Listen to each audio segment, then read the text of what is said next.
Hi, gang. Bit of a different video for you today. It's actually a conversation I recorded with MrAyrit. He's got a great YouTube channel with all kinds of head-fi, gear reviews, comparisons, shootouts. Really great. Super nice guy. He and I got started talking about buying used gear and selling used gear, and sort of that's a lot of the way we get to personally try things and explore new stuff without totally breaking the bank, only partly breaking the bank.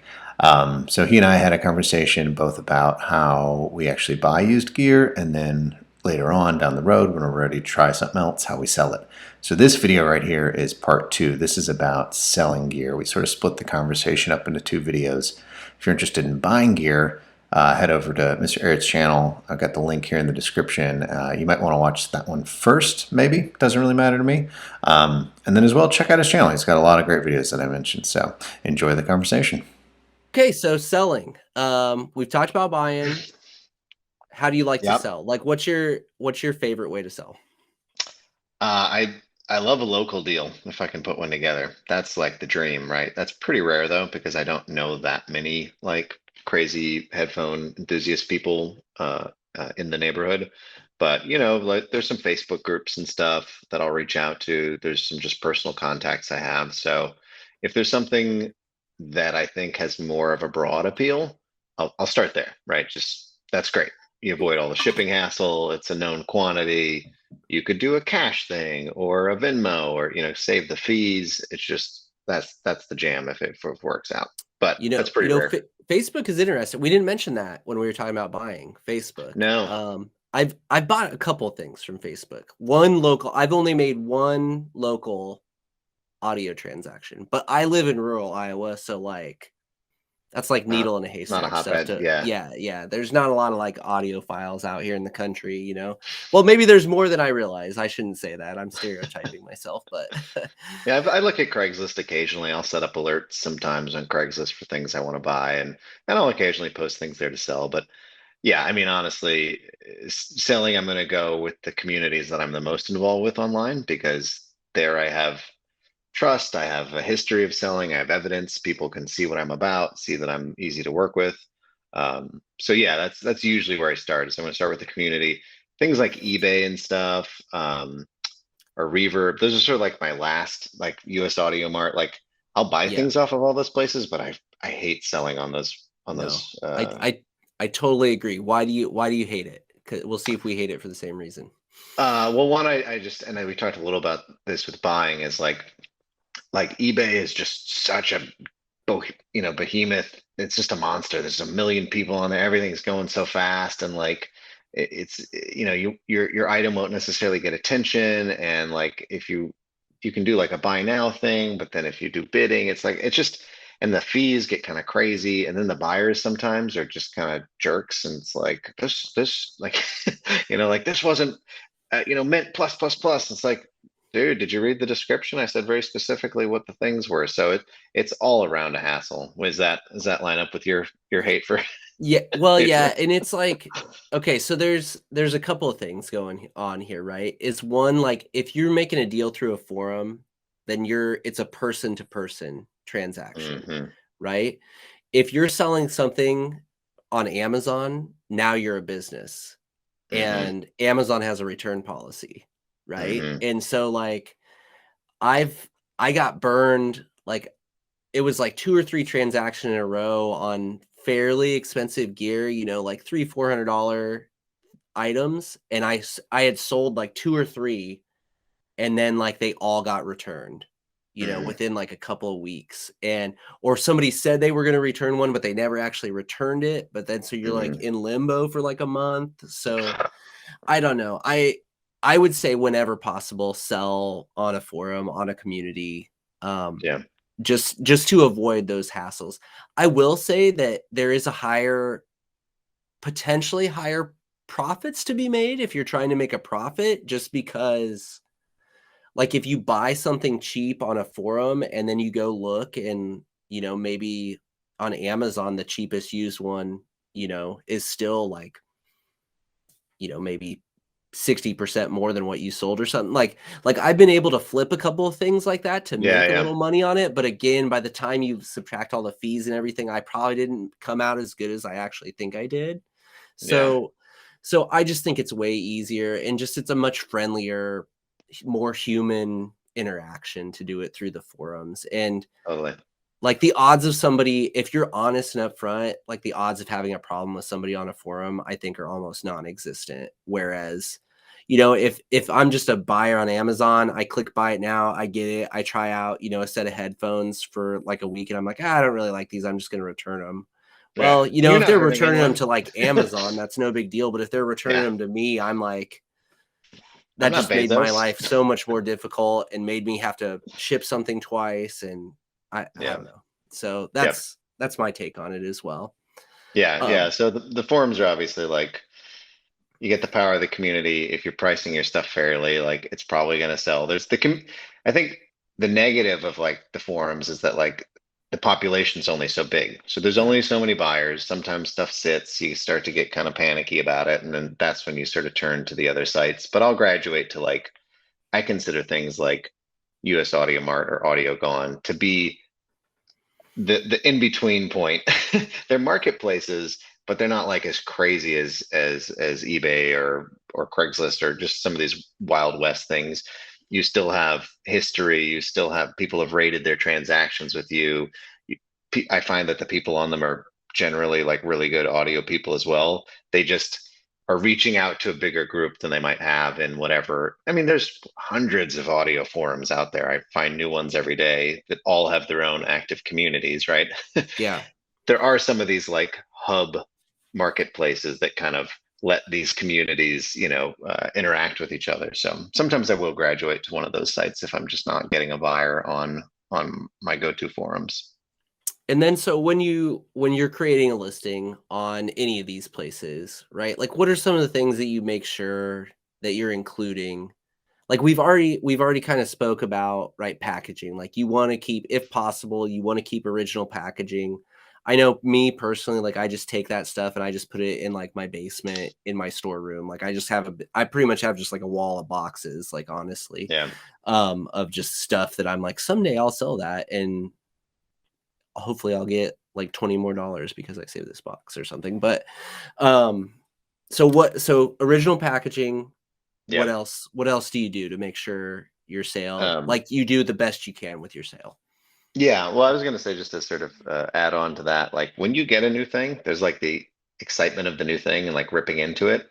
But like if you can take a beat and be like, do I need to unwind all these cables? Am I going to use any of these? Like, do I Mhm. need like if there's stuff you can just leave in the box, just leave it in the box because it'll wander off, it'll end up in junk drawer, and then when you're Yeah. going to sell it, you're like trying to find all the bits and bobs, and most of them like aren't important. It's like a crappy RCA cable that came with it or like a Quarter junky inch USB cable. adapter, or yeah. But it's like people want that because they want to buy something new. They just want to buy it at a used price. Well, or yeah, and if you say you're missing something, immediately you're not going to get the same price for Yeah, it, yeah, as you would if you had a complete package. So I know recently, like for me, I've been going through like a Hi-Fi Man kick, and like they all come with this like the same exact cable and stuff. And so like after I got a couple of them out, I just started leaving them in the box. yeah. But they're also junk, so Yeah, they are junk too, but but if you it's want to so if you funny. want to try like four sets at once, you need to have a variety.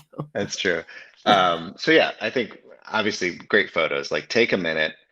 Like it kills me when people shoot a photo like in front of their computer monitor, like the item's totally backlit, you can't see it, or like just wait to the at like go outside or hold the thing up by a window, Turn on a get some lamp. nice natural light, Yeah. and get in there with your phone and grab some details on it. Like I want to see a bunch of photos when I'm buying something, and so I try to do that when I'm selling it. If you want to get a little like artsy, take a really nice like hero photo that's going to be the thing that comes up as the thumbnail in your listing and pay attention to like how it crops. Like on HeadFi, they just rebuilt the whole system and the way Yep. it does the preview image now. So many people look terrible. And it Yep. might be a fine photo. It's just the way it crops it is just makes it look Yeah, garbage. So you have to paying kinda know attention to which that. one to put.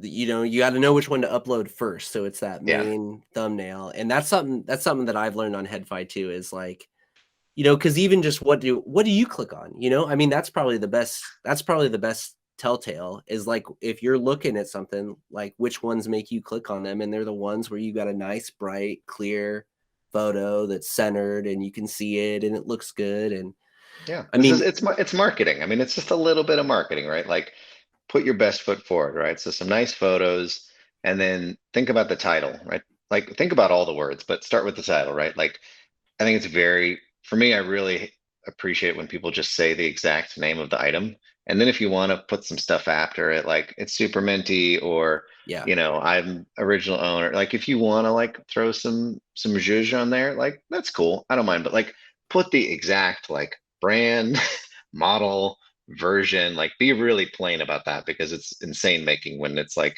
half the title is like descriptive fluff before you actually know Well, which version they're talking about. and realize it's like a search engine too, right? Like if you're going to HeadFi, like you can type in what headphone you want, but if you don't put in, the right name of the headphone or whatever, like it's not going to come up. I mean, so I think that's a valid point in that regard too, just kind of like a little SEO, Yeah, thought exactly. process there.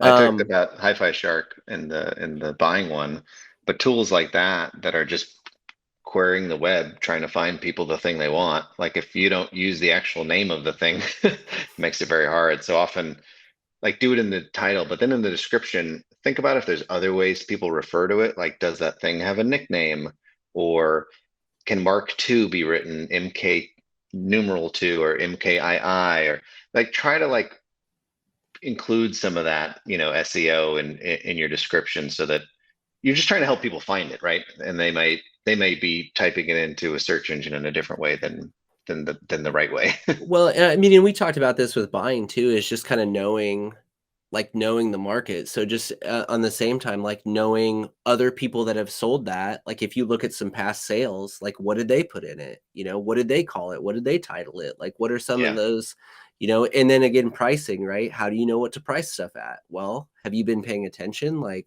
what has it been selling for? Do you see that? Like, and then of course you're probably, make sure that that people are going to haggle with you a little bit, like most of the time. I mean, there are occasions where people will just be like, I'll buy it. Nope, I want it. I'll buy it. But like Yeah. a lot of times, you feel like Eh, somebody's going to offer you, 90% of what you put up there or something like that. And, everybody wants um, a deal.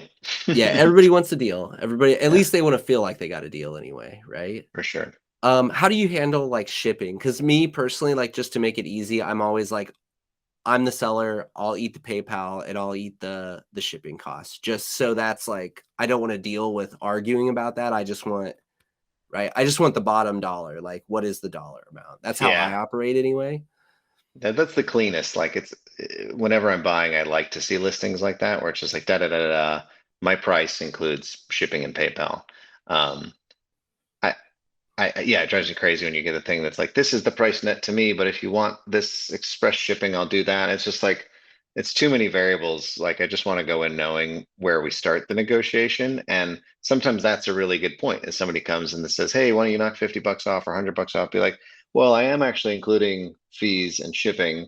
If you're willing to go with like, friends and family on PayPal and save me that 3.9%, maybe we can split it.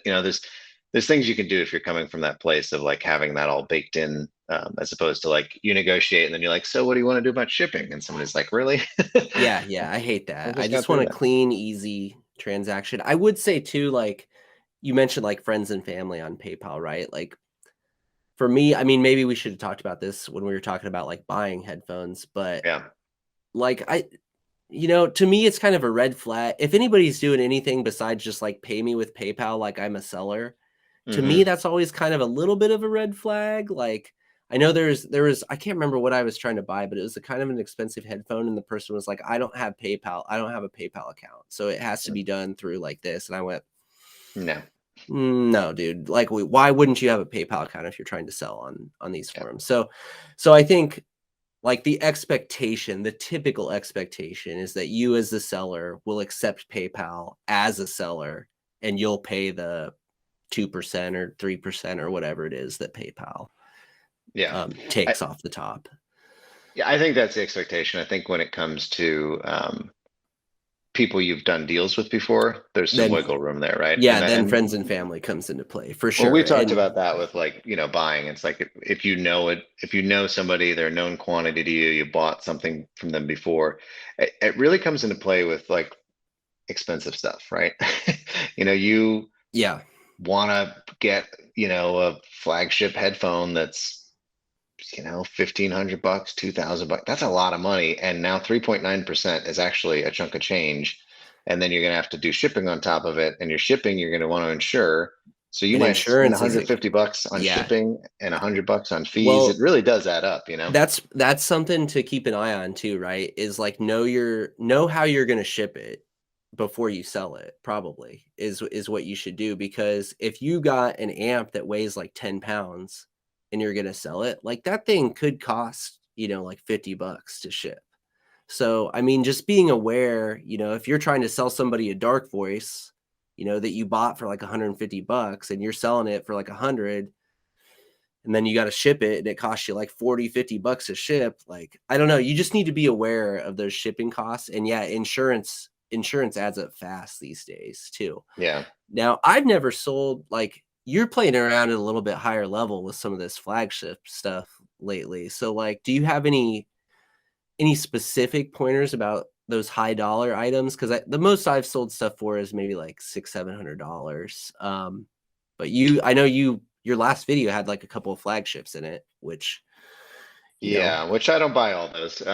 yeah. Like luckily people are kind enough to loan me things and stuff as well. But yeah, I have bought some pretty expensive gear, and it's like holding cost, it's like money that's tied up in the hobby. I plan to get out of those pieces and hopefully not take too much of a bath.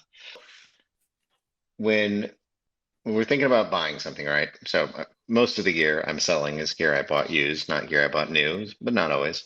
But so when I'm buying something, I'm already thinking about selling it. And that's part of why I care a lot about the condition of the thing, is because I know it's going to be more sellable if it's not a B stock or nicked up. And some people don't care, and I don't really care, honestly, a lot of it, but it's like I want to get into something I know I can get out of. And that's also how I've taught myself to be patient about waiting for the right price. Because if you get in Yep. too high, that's just where you're going to eat. So the hope is that you're buying this depreciated item, which should pretty much have the value you paid for it. Now, the reality is that, like, when you go to sell it, time has passed, the market has shifted, there's going to be some fluctuation in pricing. A new model came out that made this one less attractive, or supply chain got back on track, and now there's a ton of them new, and things happen, right? But the other factor is these fees, right? You're probably on the hook for shipping, and you're probably on the hook for the PayPal fees. And so, when you're talking about $100 or a $500 item, that's not big, not too heavy. You can go like, okay, well, I'm going to pay 20, 30, 50 bucks in fees, and I'm going to pay, 20, 30 bucks in shipping. So you can do that mental math of like, whatever it is, 10, 20% of the price I buy it for, I immediately lose in fees and shipping. And then, beyond that, whatever happens in the market. So if you scale that up to really expensive items, that hit is a lot harder to take. So trading in more expensive gear, your loss on each cycle just really starts to add up. So those pieces I approach in a very different way, right? Either I know someone else in the community who wants the same piece of gear, and I've got a pretty good chance that if I buy it, I can maybe sell it to them, and we won't have to do fees because we know each other, and it's we're all each taking a little bit less of a hit because we're distributing that hit now. I don't have to pay fees, I do have to pay shipping, etc.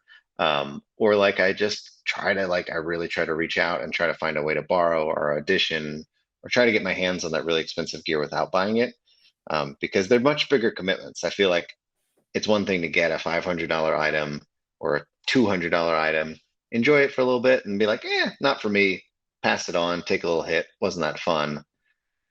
That like flagship stuff, it's like you kind of need to be ready to live with it for a longer period of time to really justify that sort of rental cost of selling it. But I don't know, that's how I think about it, at least.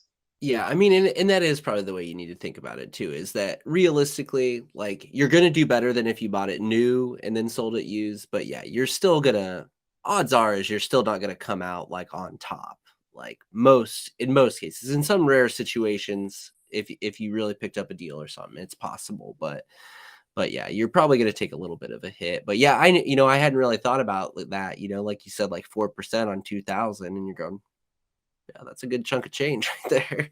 Yeah, it starts to add up, and then the insurance on the shipping is just brutal. It's like, yeah, You one thing that I found, and I don't know if it's because of like doing YouTube videos or things, but I have had quite a few people like offer to lend me gear.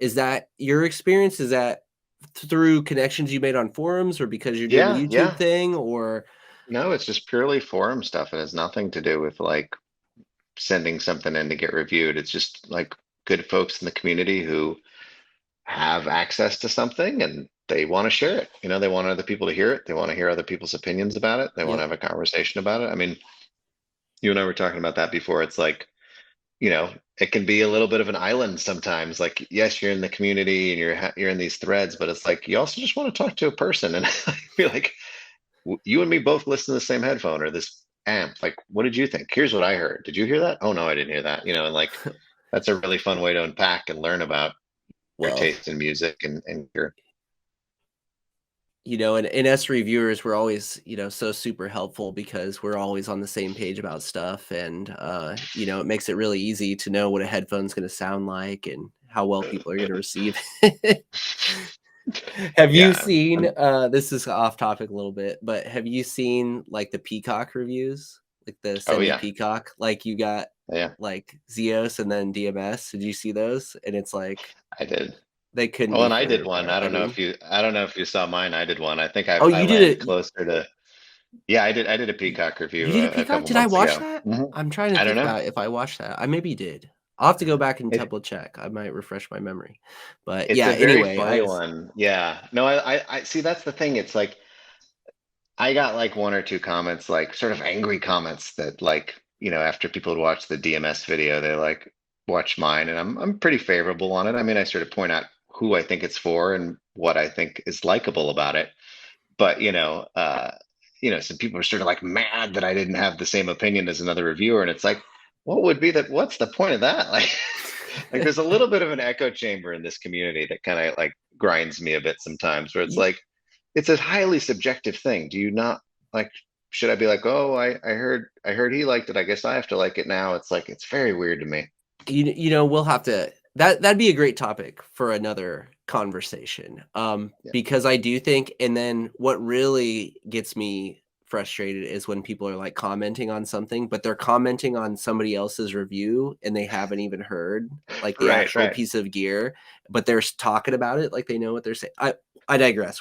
That's a rabbit hole we shouldn't go down right Yeah. now. Put a pin in that one. Pin in Yeah. that one. Pin in that Yeah. one for sure.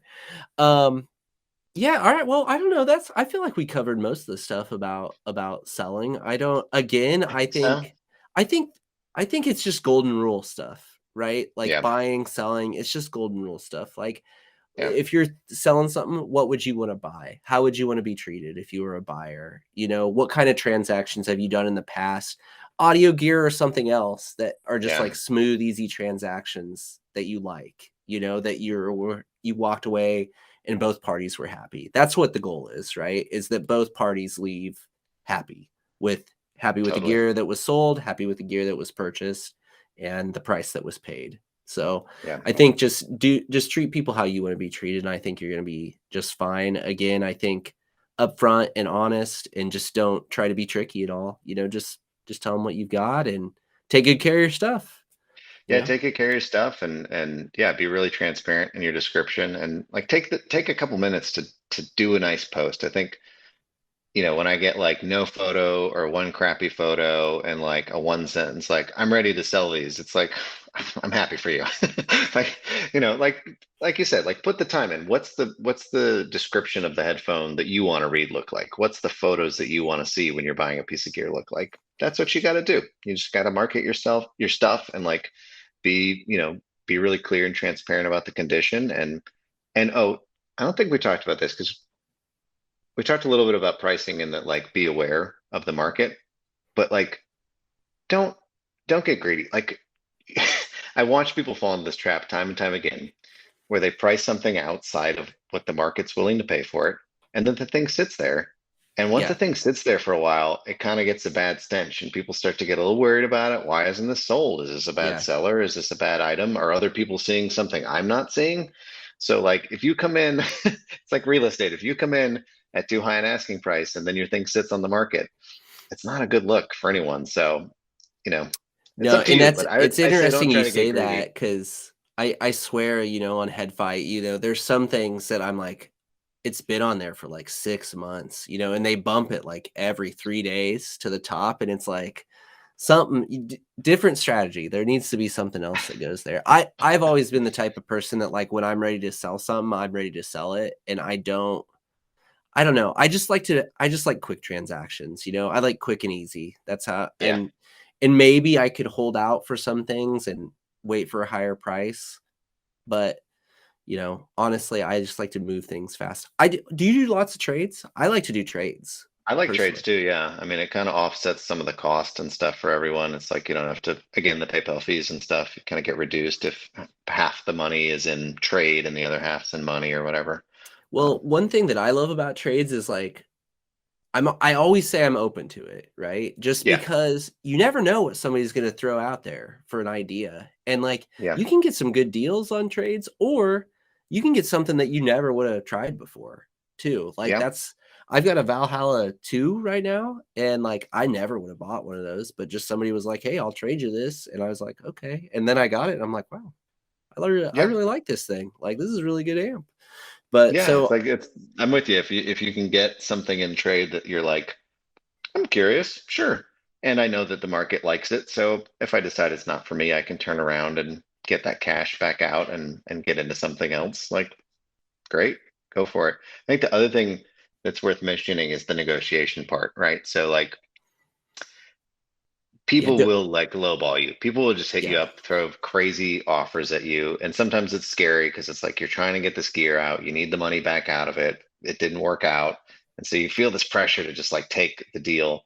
I think, if you haven't gotten greedy and you've priced the thing according to how it's been selling in the market, don't like you can sit for a minute. Like we say, like we like fast transactions and I do, but like you can sit for a few days and like, you know, like well, say it's like, hey, thanks for the offer. I'll think about it. I'll let you know. It's a little lower than I'm looking for, and then wait to see if something else comes in. yeah, just patience, like we talked about with buying. Know your price and be patient, and, again, realize, like, if I want to sell something for 200 bucks, right? I'm probably going to list it for like 220, you know. Hmm. And then somebody will probably offer me, "Hey, I'll give you 180," and then you'll say, Yeah. "How about 200 shipped?" And that's usually how it goes.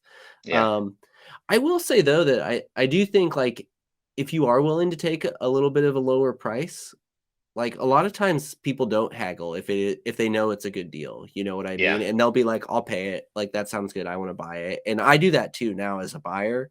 Like, the old me probably would have, like, tried to haggle no matter what, but now if again, I've got a price in my head and I see it for at or below that, a lot of times I'll just be like, "No, I'll buy it," because I know sometimes those things do literally sell out in Yeah. minutes, Yeah. Yeah. so there is an art to pricing, in that you can try it both way. I would, play around with it yourself, and see what works for you. Is try pricing a little high and try negotiating, try pricing it right at you. I don't know. It's all kind of there's no hard rules to it, right? It's all just what works for you. Yeah, I think you're mostly going to end up in the same place, but Yeah, what yeah. what style of conversation do you like to have with your sellers? Do you want a bunch of people kind of coming at you like pitching you offers, or you just want somebody to like walk right up and be like, "I'll take it." Yeah. It's plus or Well, minus 5%. No one's getting rich doing this. but again, just be polite regardless, right? Like, I mean, even if somebody lowballs you, Oh yeah, you don't have to be you a can jerk always about just it. say no, thank you. Yeah, don't take Like, it personal. Like, don't yeah, take any of this stuff personal. Like, if you're trying to buy something and it doesn't go your way, or you're trying to sell something and it doesn't, you're not getting what you want. Like, separate the emotional response, the ego out of it. It's like it's not you. Like, you're a store to them. They're just trying to get a piece of gear. So like, try and stay level-headed about it. I've seen people definitely lose their cool when it's just you just feel bad for everyone in the situation. It's like Yeah, it's all just good. not needed. Just be a It's just not needed. decent Yeah. person. Yeah, again, golden rule stuff. Golden rule God, it's stuff. real preachy. We're getting real preachy on this one. Well, Uh, I guess I just we're just like we're trying to shape sellers that we want to buy from. I feel like we're trying to exactly, yeah. program people Well, to and be we the want kind the of people. community to stay nice, right? Like Totally, this is the community totally. I want to live in and do business in is ones where we can all just be again, we can all walk away from a transaction happy. And even if the transaction doesn't happen, we can walk away and still try again another day, you know? Yeah, I mean, that's the thing. Don't burn bridges in this community. It's like you know, you're talking to somebody about one thing, it doesn't go your way, and then like 3 weeks later, they're trying to buy something off of you, and they're like, "Oh, you were a sure," or like they got another great listing, and you're like, "Oh, I really want that," but I was kind of like a little, I got a little hard on them on the last negotiation, so you know, Yeah. Yeah. And I mean, think and about I it that way. think as time goes by, that's something again, is I'm buying from more people over and over again, or as I'm selling to people again over and over again, Yeah, it is you do kind of you have to curb some of those impulses to try to do more for you, you know? yeah. Just think down the road a little bit. Yeah, Like, if you're gonna stay in the hobby for a bit, like I was shocked by that, where I thought it was just this big anonymous pool of people that I would never meet or know, or just people in threads arguing about things. But it's like as you stay in it, it's like no, you start to see people again and again. You do trades with people again and again. People reach out and be like, "Oh, I saw you on this thing. Can I ask you a favor? Can you tell me about these two headphones or whatever?" And it's yeah, like yeah. before you know it, like you actually do have a real sense of this community as specific people, not an abstract concept of a community. So yeah, I think that's something I'd love to tell myself of a handful of years ago is like, hey, cool your jets a little bit, play nice. Like you're gonna be around these people, you're gonna really come to appreciate them, and so you can start yourself off making good impressions, and it's gonna pay dividends for you in the long run. I think that's a great spot to close it right there. Good message to land on. All right, we did it.